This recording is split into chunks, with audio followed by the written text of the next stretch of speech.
Assalamu alaikum. In this video, how to add an image to a project in Photoshop. Let's begin. I apply method 3. Apply method on. Go to file. Open your project. I already opened to this project. Then go to file tab, place, and open your image.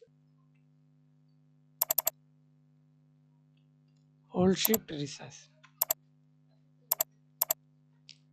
And apply method to copy paste. Go to your browser. Then example, use this image.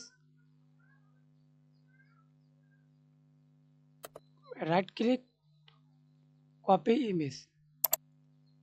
Then again go to your Photoshop, press Ctrl V and apply method number 3. Go to your browser and select your image.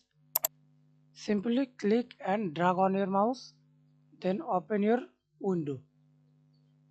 Place your window.